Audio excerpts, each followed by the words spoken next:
All right, welcome. Thank you for joining us today.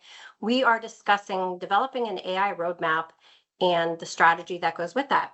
Today, our presenters are Mark Jamieson, who is the president and CEO of 2W Tech, and Tom Geairn, who is the CTO here at 2W Technologies. So for those of you who are not familiar with us, 2W Tech is a technology solutions and managed service provider. We specialize in solutions for both the manufacturing and the distribution industries.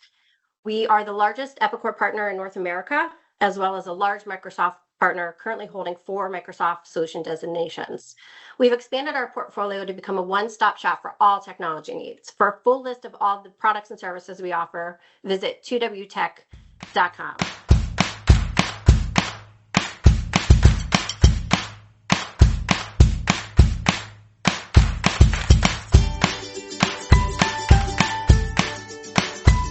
Hey, thanks, Sue. Well done.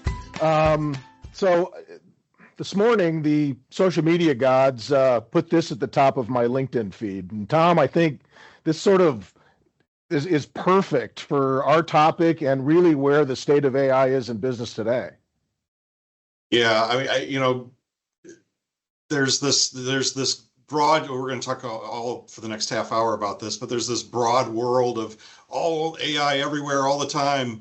And we're missing the easy parts, the things that are right there, the short things that we can do to really actually have it make a difference in life. And I know I've got my robot vacuums that run around my house. I've got 2 Labrador retrievers, and their fur would take over without the robots. So that's a use case. That's a small use case is what we're going to talk about today. But first, what we need to do is we have to talk about. Let's get some definitions out of the way, right? So NLP, what's NLP, Tom? So NLP is, natural language processing, and, it's about language and speech. So cognitive services speech, we talk here about sorting messages into categories, or, basically the understanding of, I'm going to just say English, but the understanding of language, both directions. So text to speech, speech to text. And as well as the actual understanding of it. So what do these words mean? And we're not going to get today into tokens and how those things, the technology of those breakdowns, but we could have that separate conversation if somebody wants to. But really about how computers can understand language, and then how computers can take what their perspective of something is and turn it back into language. And then LLMs, or the large language models, that's our ability to wrap kind of the whole piece around the specific pieces of knowledge, so that it can read the documents. It knows what we're talking about. It's sort of the knowledge. Yeah. So aggregation, right? Yeah. So taking that world of, okay, great. So now I understand what's being said, or at least can turn it into something as a computer I understand.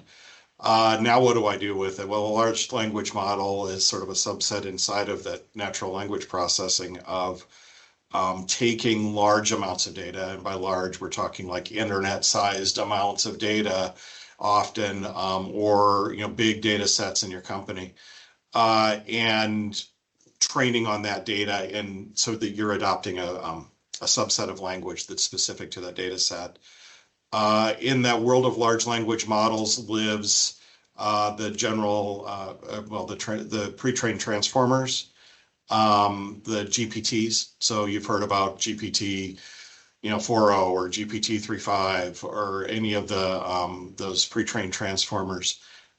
Those, again, there's a whole bunch of math that we won't get into today and glaze everyone over, but those are they're like a subset of that. So they're taking large language models and turning them into conversational or understanding, or that type of work. And part of what we're going to talk today is not there's no such thing as a small language model, but a language model of more of a definable subset, to be able to allow everybody out there to find real use applications right now and today. So, as we alluded to before, it's everywhere, right? I mean, AI is in everything. I bought a I bought a clothes washing machine that had AI in it. I still don't know what the heck that means.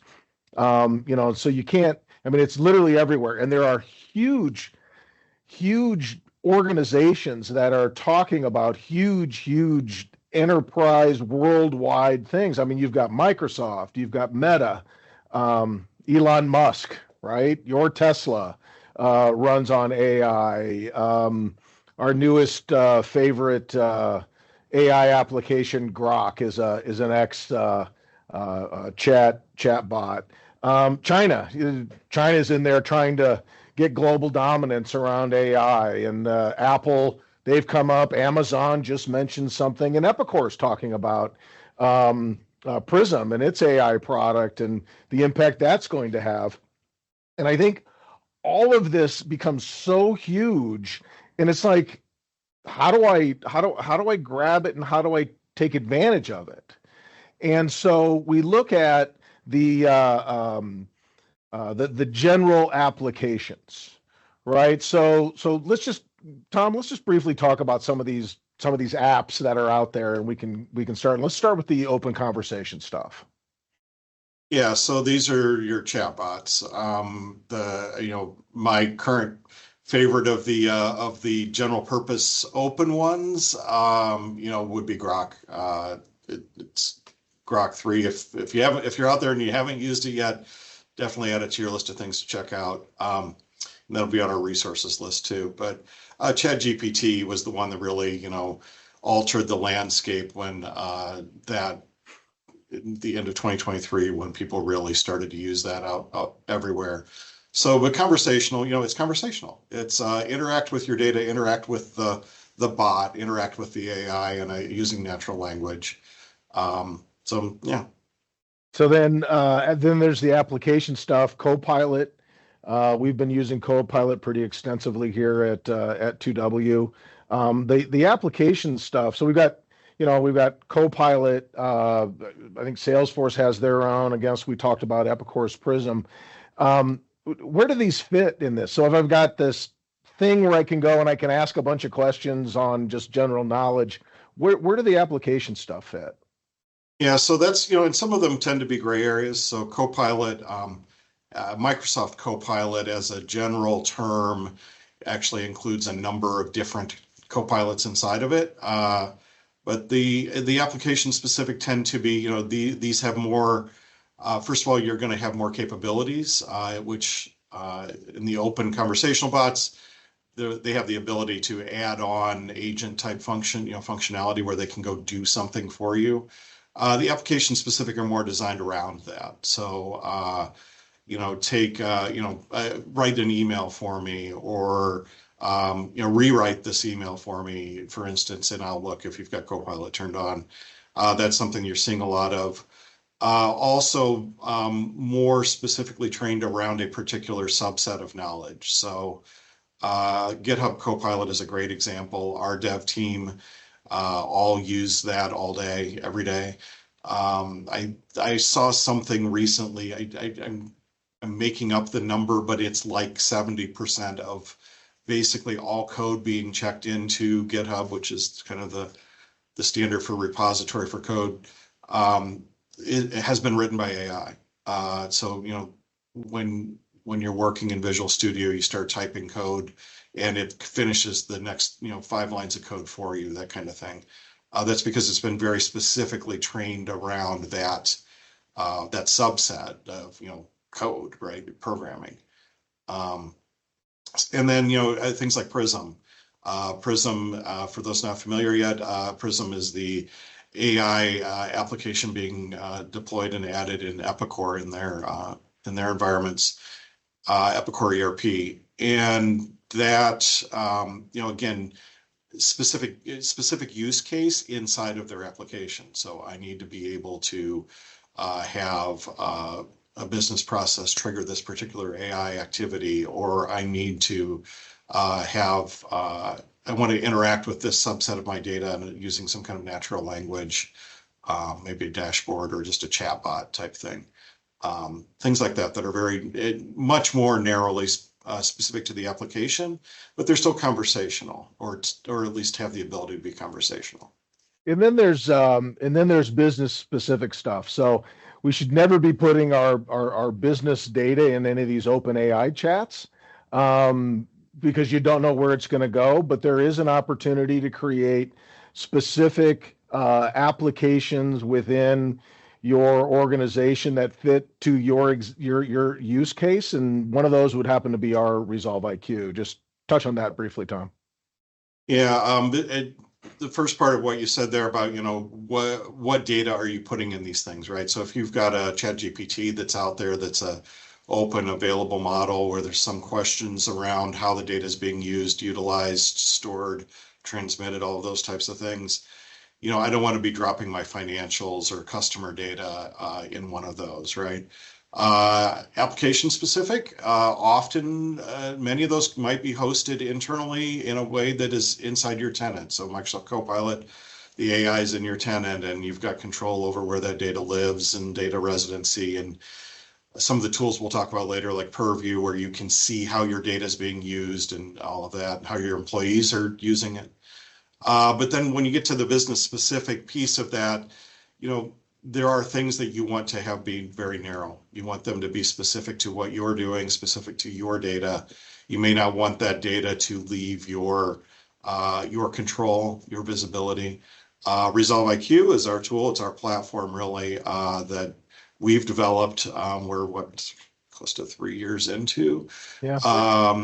Where Resolve IQ it's a platform built up of multiple modules, all based on large language, and it lives in your tenant. So in your Microsoft tenant, we base everything in that, and you see you have control and full visibility to your data. Who has access? How's it being used? How's it being stored?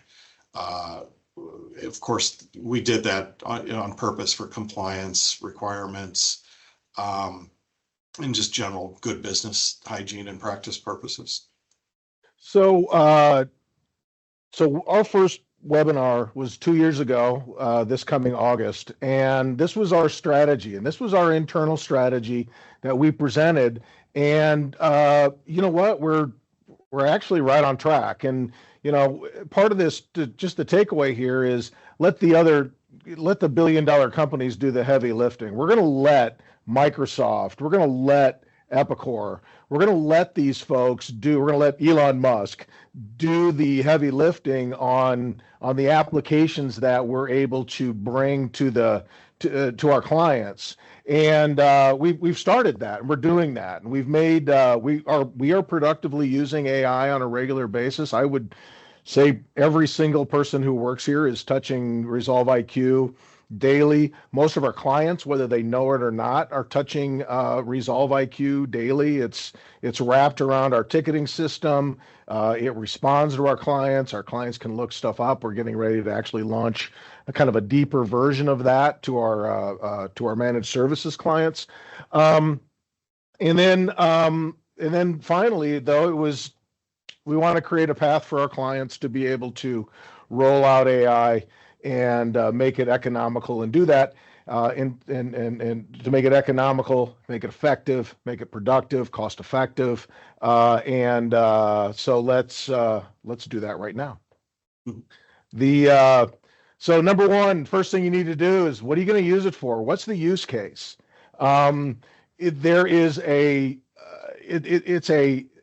There's a huge just morass of this information that's out there, and what are you going to do? And everybody thinks big data lakes. I want to dump all of my data into this thing and be able to magically query it all and have it tell me all about the business. And what we're here today to tell you is we want you to find the use case, where is the pain point in your business, right? Instead of asking, what does AI do? We want to say, what are you trying to do with your business, and where can AI help? And so we're going to go through some use cases today to maybe spark some ideas. But if you just look at, where are the inefficiencies? Where do you have people touching too many tasks? Where do you have people looking up too much information? I think that's mission one. Tom, you want to weigh into that? Yeah, that's absolutely mission one. Starting from what could this thing do can be overwhelming. It is overwhelming. There's so much data in even a small company. Mark and I were looking this morning at one of our data governance platforms that we use here, Microsoft Purview. We have over 4 million documents here at 2W Tech. So 2W's been around since the early 90s, and we've been accumulating documents since then. And we have over 4 million of them that are tagged, categorized, grouped, all of those things, right? If we were to take that pile on as I want to run AI against that and use that to train something or whatever, it's overwhelming. It's beyond the scope of the tools. You've got the data that's contradictory, that's outdated, things like that. So where to start becomes you just never get it started with anything. But starting with, hey, when a service ticket comes in, I want to do this specific thing. I want to handle this particular use case. That gets a lot more interesting and a lot more tangible really fast. So what we're asking you to do is mission number 2 is think small. Where can you get the biggest bang for your buck? What is it? Now, AI tends to work really, really well in 2 or 3 different areas. One is the summarization of data, right? Be able to aggregate a bunch of different files or something. The other one is to automate tasks. And we'll talk to some of this here in another slide or two. And then, of course, kind of the hybrid. The difference is, what do you do from how do you summarize stuff and then automate the tasks and take action on that? And so as you start to look at it, let's talk about where can you get quick wins and short-term goals. That's what we want you to think about here. Let's not think about, having AI run your entire business and take over the world. Let's look at something like, I don't know, you have a general catch-all mailbox and have AI read it and then route those mails, so you have an info at your company and then have it route to the appropriate people, right? Let's walk through some of this stuff. Let's talk about spreadsheets from hell. Everybody's got spreadsheets from hell. Yeah, so these are kind of some examples of quick wins that people have come up with and things that we've done, that we do internally all the time and people have done. Spreadsheet from hell, right? Like you've got this Excel spreadsheet that accumulates together 20 different things, right? You might be interested in what trends are available here, what data's here, or just even querying it. So if our CFO, David, is a wizard with Excel, and so everything looks like an Excel problem to him, right? So he might have these massive multi-tab, multi-page, giant spreadsheets full of data on tracking something going on in our managed services area. I don't have time to understand everything about that spreadsheet. I just have a question. Being able to pop that spreadsheet open and ask Copilot a question about it, or if it's in one of our Resolve IQ libraries, being able to just ask Resolve IQ without even opening the spreadsheet. What was what's our margin running on Intune deployments over the last 3 months? Being able to have it go grab that data instantly and respond to me without my needing to understand David's mind and what David was thinking when he built that spreadsheet is awesome. Now obviously that data could be being pulled from other locations, but spreadsheets from hell do exist in almost every business I've seen. So yeah, and writing the language model around it is easy. It's easy for me to say that it's easy, and it's not super expensive, and it can have a huge dramatic impact on the productivity of the business. I'll tell you another summarizing application is all the PDFs you have. If you have stuff like product sheets or spec sheets, and you want your customer service or your salespeople to go in and say, hey, I've got a customer who wants this and this and this. What's the appropriate way to do that? Or you might have manuals that go back 20 years and you need to query those because somebody needs a replacement part for something. Instead of going back and searching through the PDFs or the actual maybe paper manuals, We write a language model around all that stuff, and then you just query it and you say, hey, what's the what's the replacement part for the D11N? And bang, there it is. Talk a little bit about risk assessment. This is kind of an interesting area that we see a lot of time and a lot of motion spent on because somebody needs to be ITAR compliant or CMMC or whatever that is. Tom, talk a little bit about that. Yeah, and that can take a lot of different forms. Some of the ways that we're using, for instance, all of our messaging, all of our files, all of that, we've got real-time monitoring for particular data types. So if, we might have credit card information, for instance, right? Someone might send credit card information. If anyone here at 2W were to intentionally or accidentally try to transmit that credit card information in an insecure way, we would instantly, first of all, it'd be blocked. And secondly, there'd be some alerting so we can go do some training or figure out what was going on. Every once in a while, that's accidentally triggered. Like there's an Epicor data set that's out there that contains fake credit card data, but it's close enough to real that sometimes the AI gets triggered by it when our consultants are putting together a demo. But, that'd be one example, or it might be, employee monitoring. It might be, there's private Teams messaging going on, and we want to know if there's, some kind of an abuse of the system going on, or it might be monitoring for the storage of keys in source code when our devs are out there. If they're storing the keys or tokens for accessing a storage account, like a SAS key or something, if they were to drop that, or even worse, a username and password in a connection string or something in code, which not that long ago a lot of people were doing, that's a violation of one of our risk policies that we've developed internally, and so we flag that. We don't block it if the devs do that, but we flag it, and very quickly a lead or maybe me will be coming over and talking to that dev and asking why they're doing that. But email, all those different things, document types. A really great example, and I'll move on then. We were working with a team last year, I think it was last year, and we turned on one of these risk assessment modules that we have on one of their document libraries, and buried somewhere 5 layers deep in that file structure that was publicly shared throughout the company was a financial doc that had very confidential data in it. The model instantly identified, flagged that document, tagged it as being an issue, and they were able to resolve it quickly. But that document had been sitting there for years. Security through obscurity, it was probably accidentally put there, or put there long before this current set of who has access to this file share was turned on. And almost every company's got some version of that buried somewhere. So having that kind of real-time monitoring. And the last piece of that we do is vulnerability assessment.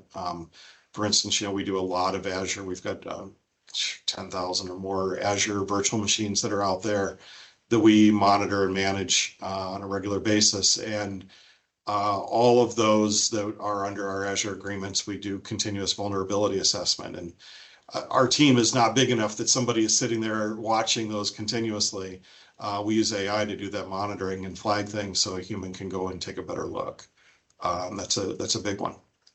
So what we're asking everyone to do is let's find the use case, let's find the win, and then let's do that thing. And then let's go out and find the next one and start to stack up these small wins. And so it's not this huge Herculean process or practice that may or may not ever get done, but it's small incremental wins. And there's a lot of advantages to this. But here's some more stuff out there that may spur some ideas and thoughts, right? So let's pick a couple of these. So billing processing. So what we do here is we actually we have client agreements, we have timesheets from consultants, and then they create an invoice.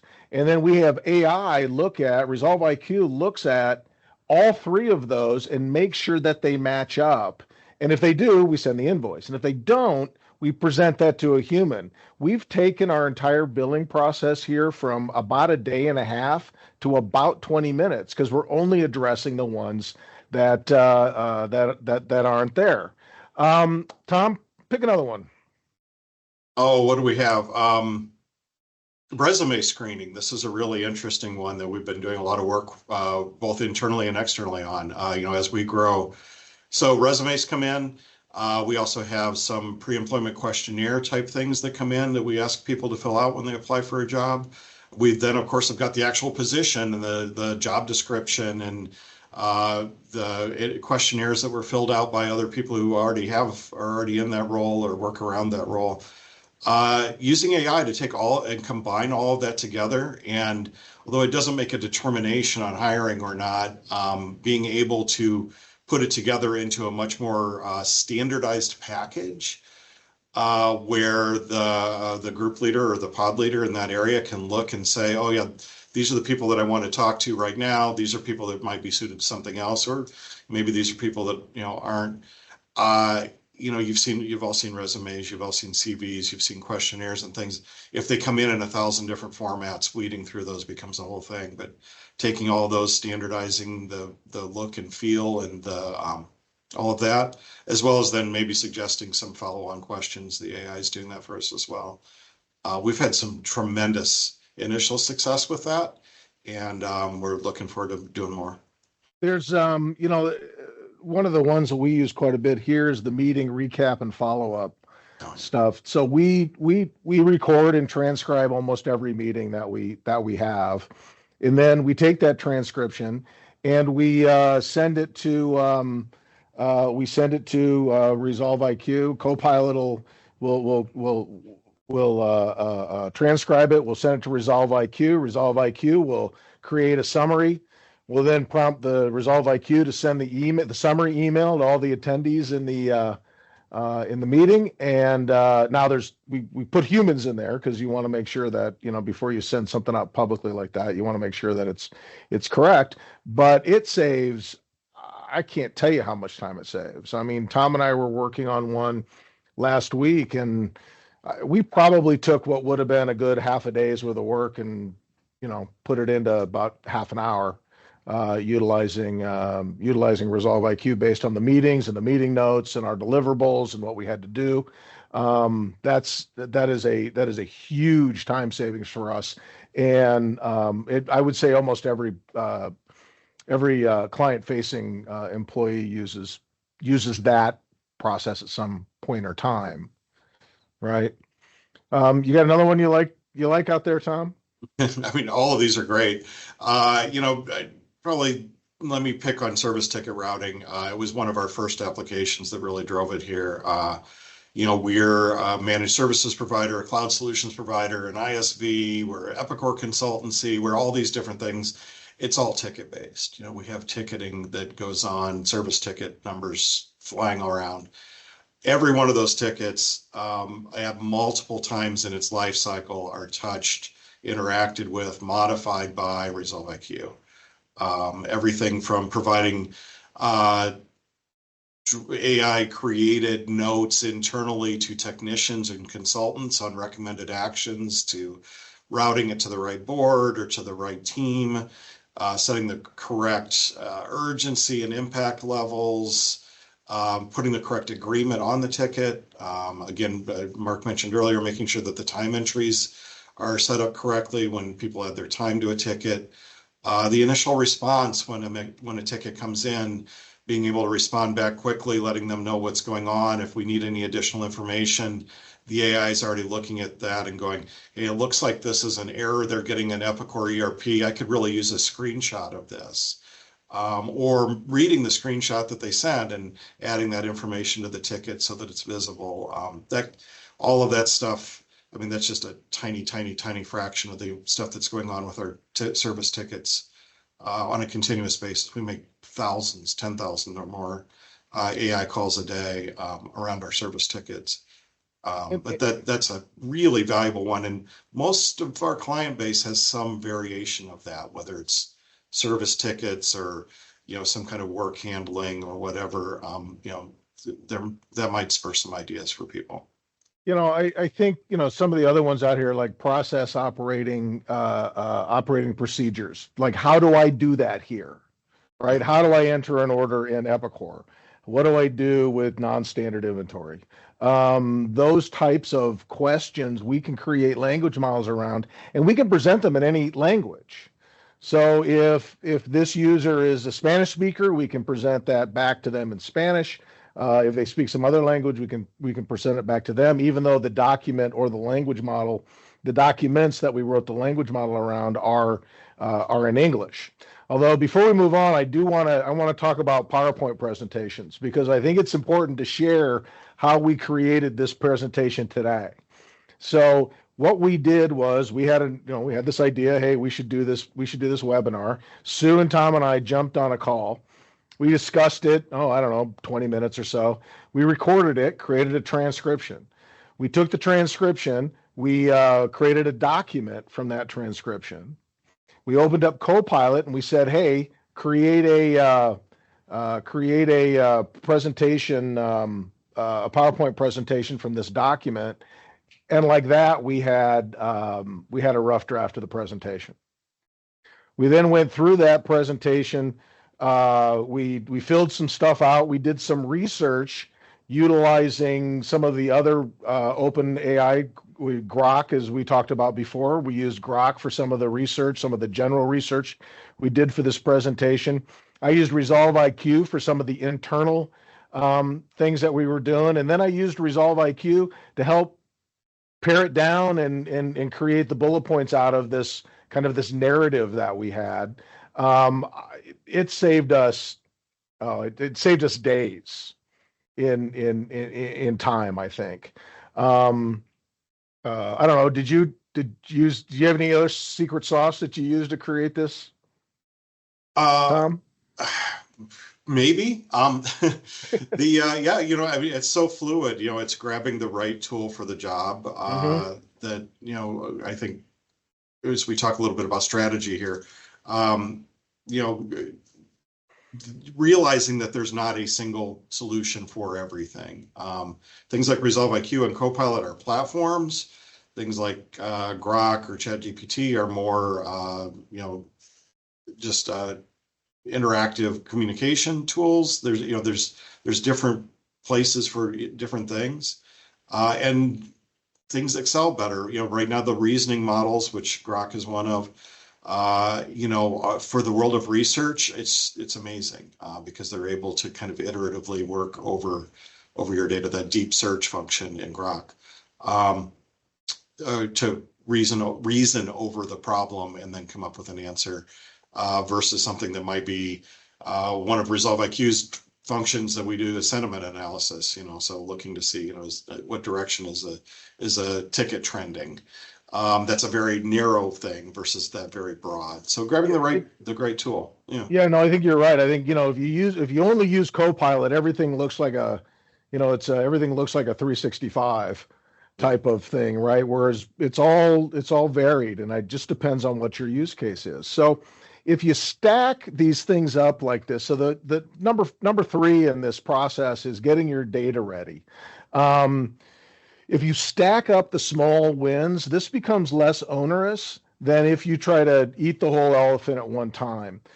Tom mentioned we have nearly 4 million documents here, and of all those 4 million, probably 3,800,000 of them are old, obsolete, worthless type of things. And so, but if we were to throw an AI model at all of them, that's a whole lot of time and effort that we wouldn't necessarily need to do. But we do need to categorize them all to find those situations where you may have financial information that's hidden in a folder from 10 years ago. So the key areas is identify the needed data, right? Go through.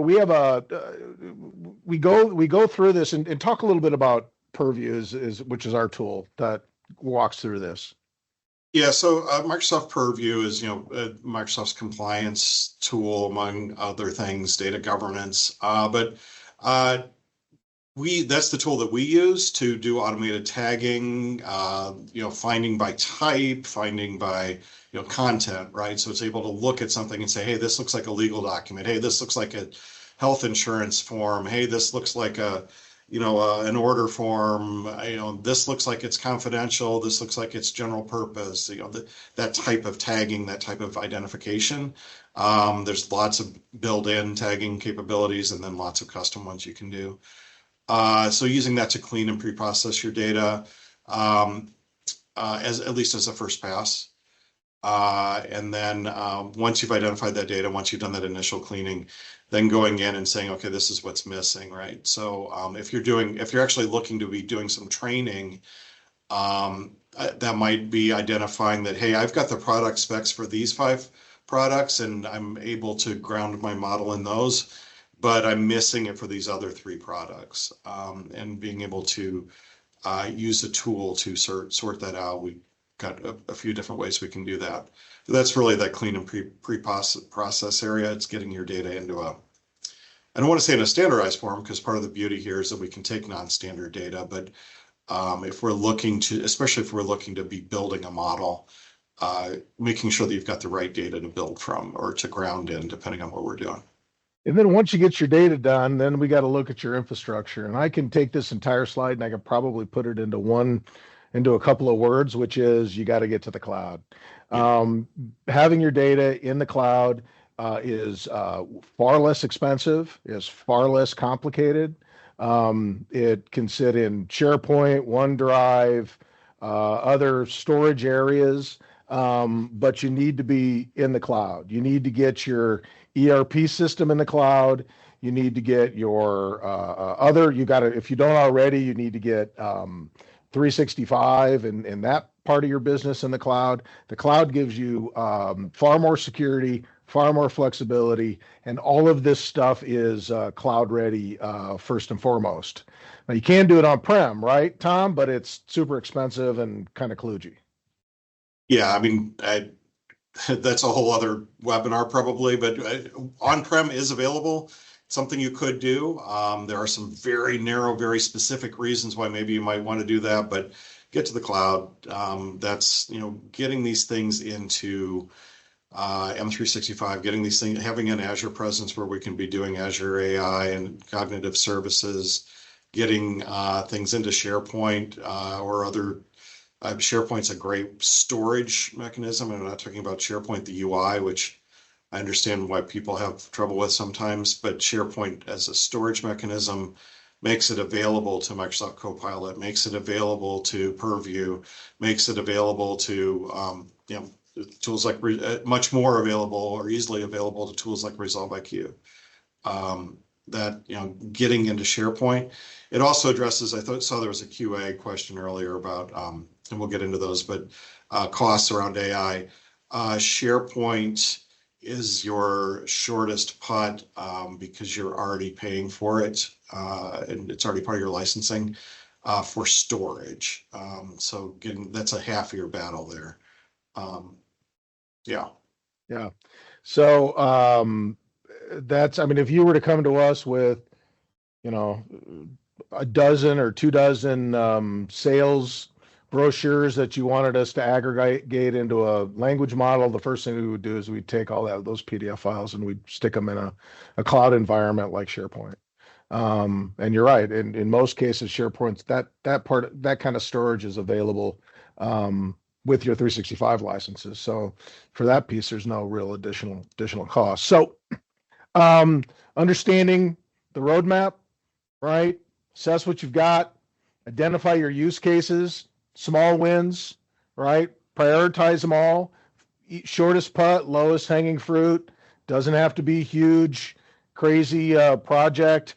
Figure out the way you want to scale this stuff, and then keep it going, right? So especially with artificial intelligence, it's not a one and done.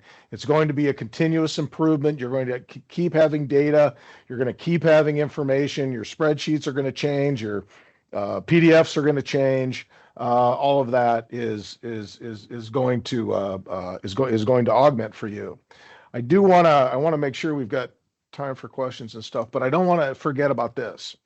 So we have been really surprised. Most of the conversations that we are having with our clients start at a C-level or board level discussion. We're getting calls like, "Hey, my CEO wants to do AI." Well, as we've discussed, that's not really a thing.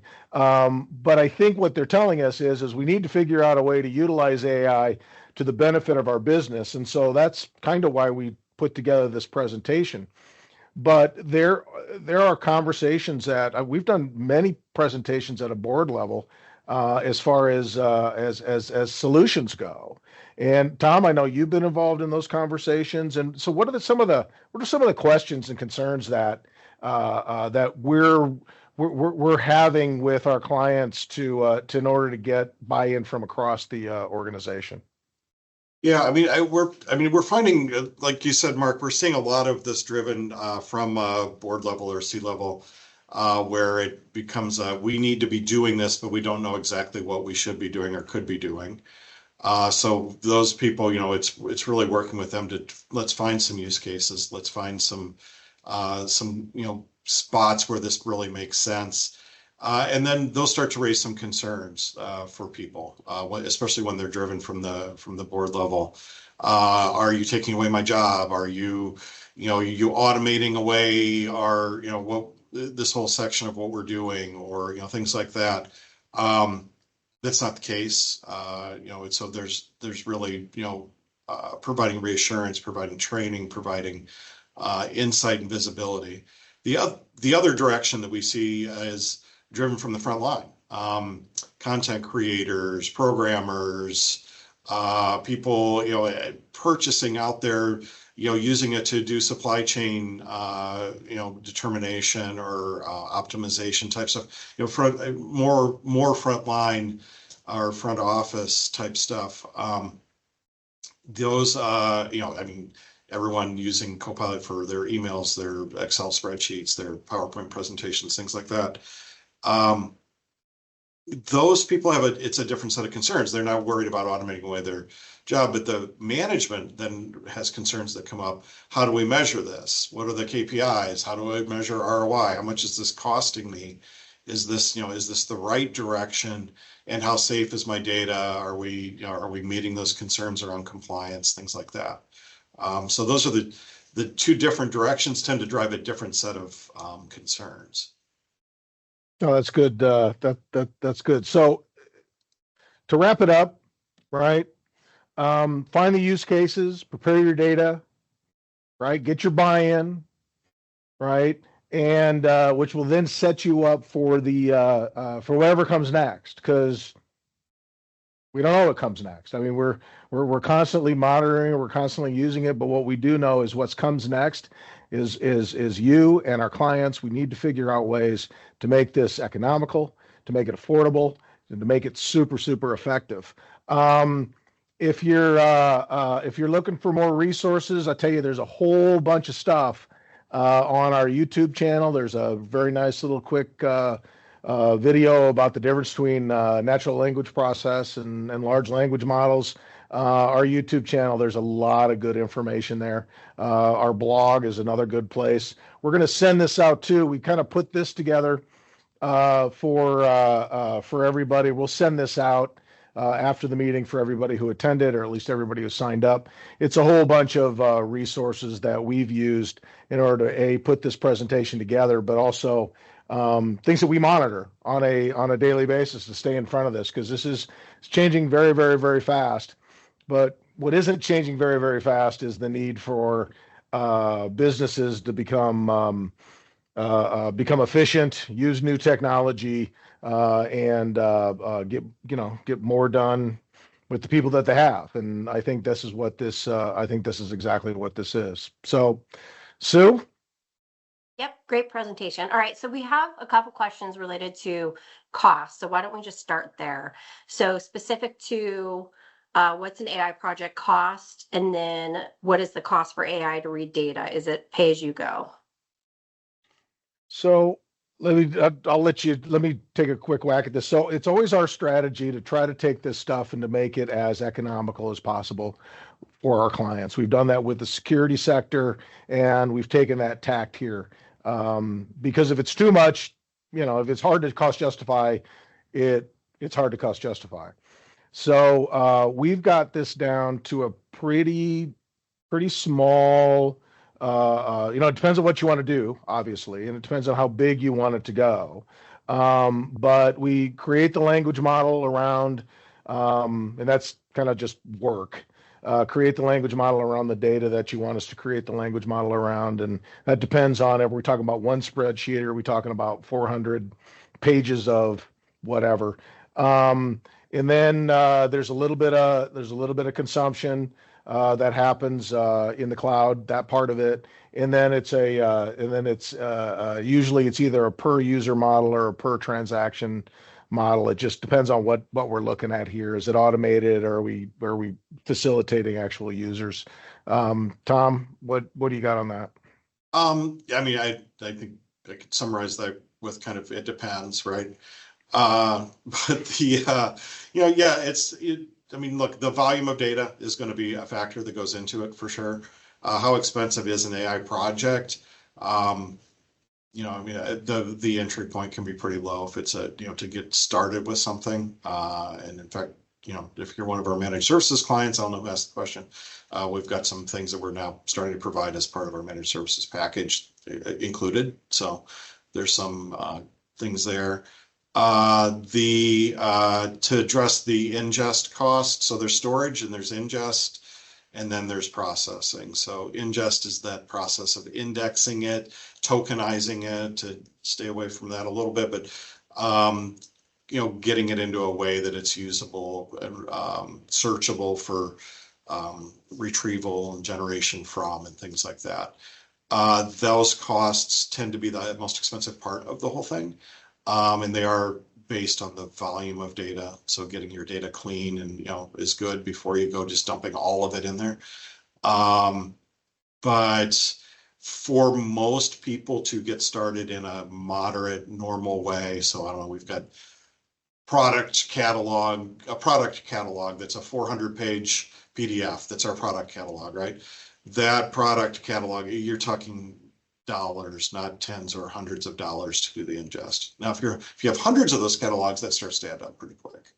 So, but that's all around if we're doing grounding existing models or in your data. If we're doing custom models, like it's a little bit more expensive.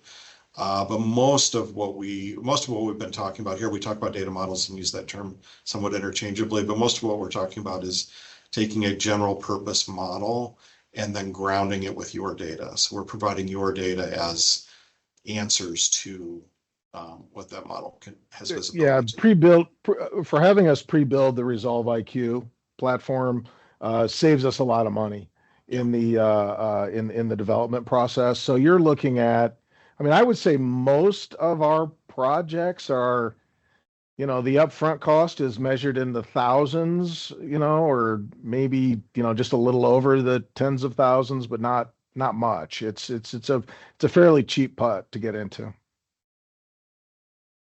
Okay, next question. Do you have to have Prism for Resolve IQ to analyze Epicor data? So no. Yeah. So it depends on what you're trying to do.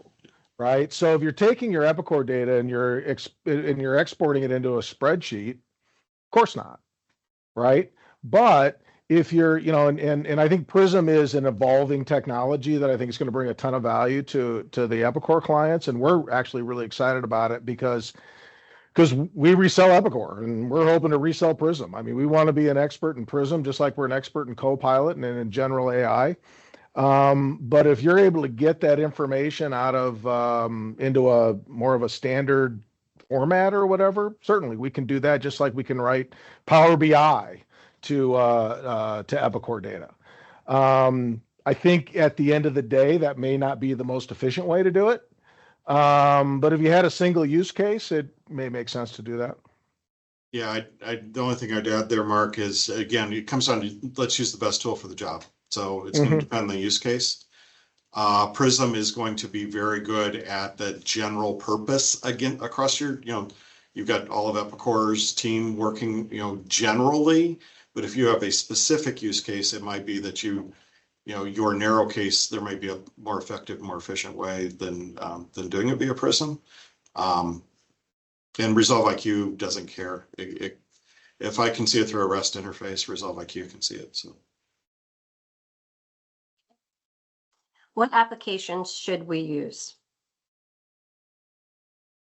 Depends on, I mean, we shared the story about how we made the presentation today, and we touched almost all of them, yeah, right?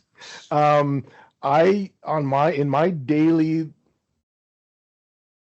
business life, I probably touch two or three on a regular basis. It's either Copilot.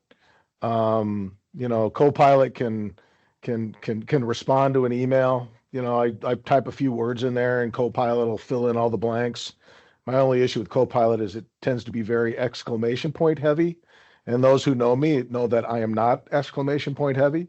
Um, but the but I think that's I'm on my phone and I need to respond to somebody, and I type in three words, and Copilot creates the little paragraph for me. That's super helpful, right? And so I use that, creating PowerPoint presentations, summarizing meetings, taking the notes and finding the action items. I use that stuff all the time, looking up whatever random trivial thing that I'm thinking about at 2 in the morning. I, jump on X and query Grok at what's going on. So it really depends on what you're trying to get done, right, Tom? yeah. I mean, for sure. And I would say at a minimum, you want to make sure to expose yourself to Copilot. Um, uh, if you're in the Microsoft ecosphere in any way, which I think everyone on this call probably is, expose yourself to Microsoft Copilot, and then start checking out the more either application specific or business specific tools. Um, those would be so I would say, make sure that you're exposing yourself to a couple of different ones. Don't get tunnel vision with Chat GPT or with Grok or with Copilot or even Resolve IQ or Prism or something like that. Expose yourself to several, and you'll find that you'll reach for different tools at different times. Well, the key is find the use case. Call us up, tell us what you want to accomplish, and we can help you navigate Yeah, those waters. cool. All right. It's like, excuse me, one last question. What impact can AI have on our workplace culture? How can we prepare?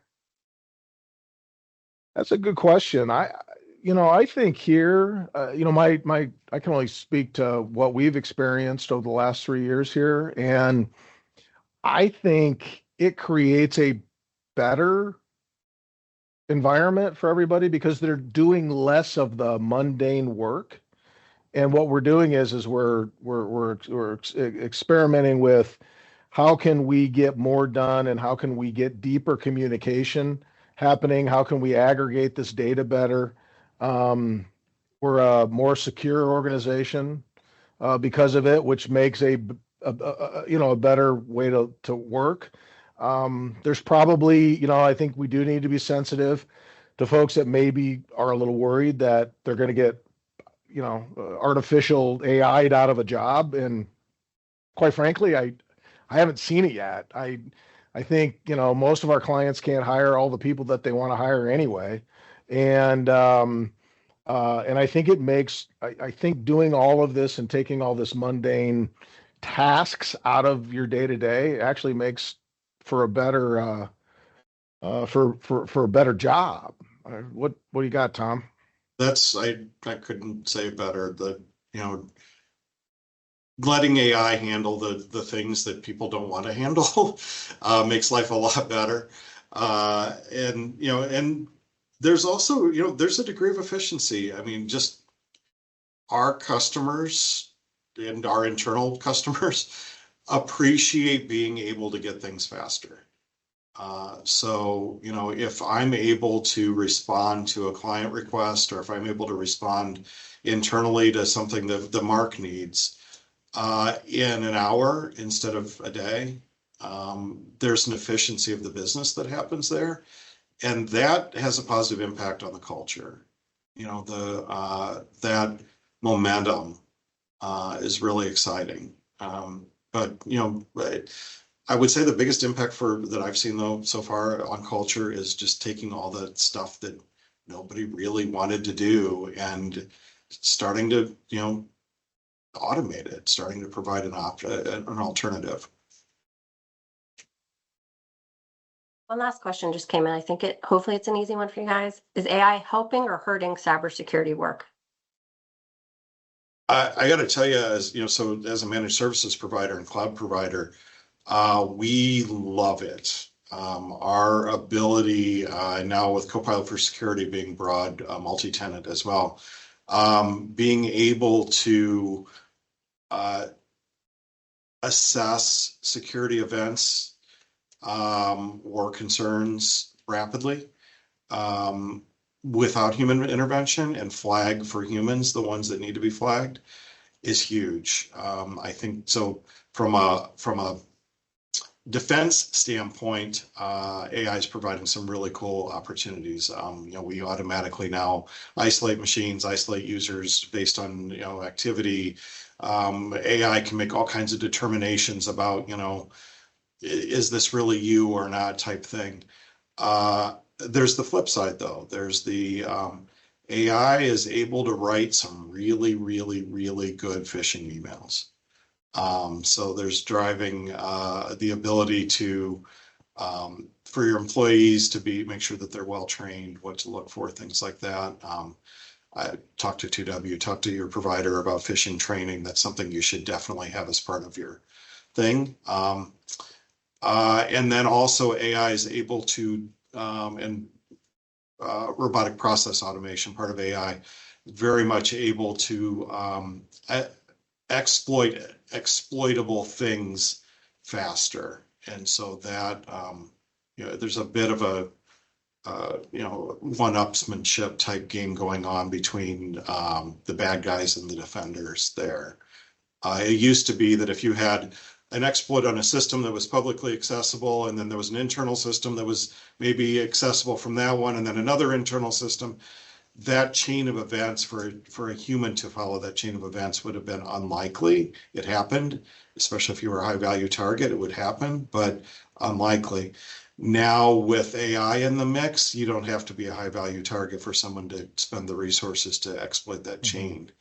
And we then and others are using new tools to help look for those exploit chains, which are real and pretty much everybody has some example of. Okay, that was the last question. Thank you everybody for joining us today. Like Mark said, there is a pretty extensive resource page within the presentation. So for everybody that attended, you will get a copy of this presentation from me either today or tomorrow, as well as the recording. So you can go back and view it again and again. So my contact information is up on the screen if you need anything, as is the sales and our website. So thank you everyone for attending. Thank you, Tom, and thank you, Mark. Thanks, everybody. Thanks, everyone.